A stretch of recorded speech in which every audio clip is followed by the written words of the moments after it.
व्यापारी था। महीनों हो गए चंदन की लकड़ियां गोदाम पे सड़ रही हैं, दीमक लग रहे चंदन की लकड़ियों में। सोचा कि चंदन की इतनी सारी लकड़ियां मैंने गोदाम में इकट्ठा तो कर दी, लेकिन इनको खरीदेगा कौन? उसी देश का राजा था जो कि उसका मित्र था। उसके मन में कैसा दुर्भाव आया,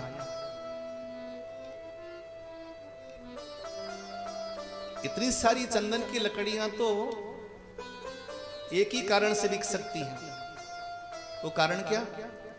यदि ये मेरा मित्र राजा मर जाता, मेरा मित्र राजा जो है ये मर जाता, उसको जलाने में लकड़ियां काम आ जाती। बोलो जय श्री राम। देखो मन से कैसे अटैच होता है इंसान और मन से कैसे टूटता है, ये व्यवहारिक सत्य है।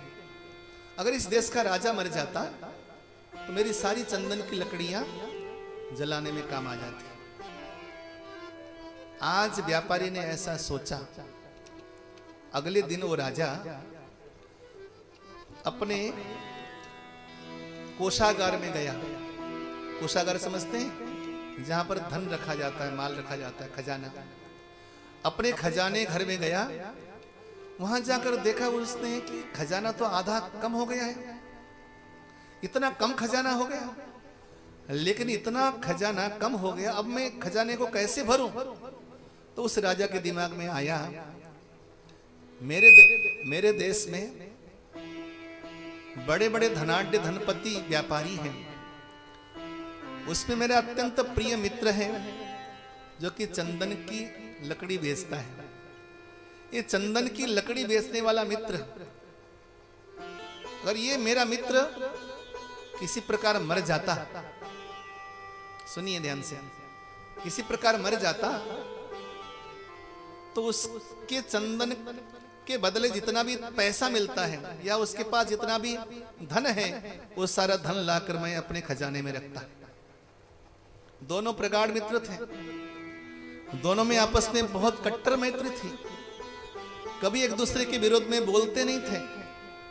वो धनाढ्य था, ये राजा था, लेकिन एक दिन के अंतराल में एक दूसरे के प्रति दुर्भाव उत्पन्न हुआ।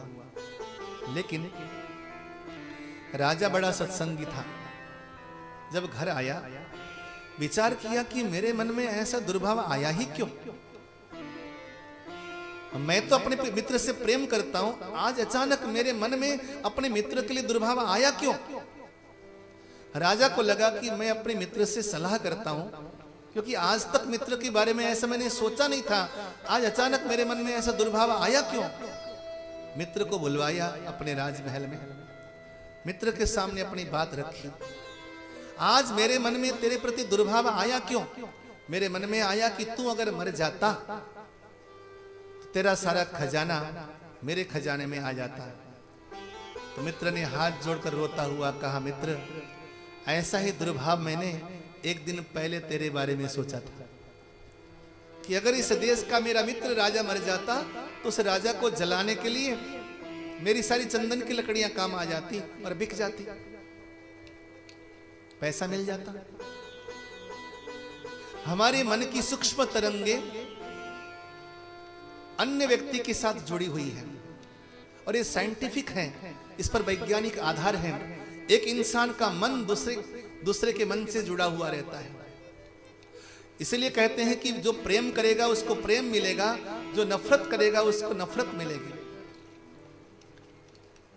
अगर आप परिवार के लोगों से प्रेम करेंगे तो परिवार के लोग भी आपसे प्रेम ही करेंगे, और अगर उनके प्रति आपके मन में दुर्भाव जगेगा तो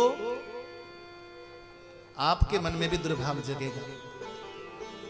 इस प्रकार हमारी मन की सूक्ष्म तरंगें होती हैं। परिवार के प्रति जो हमारी सोच है वो सकारात्मक बना के चलना चाहिए।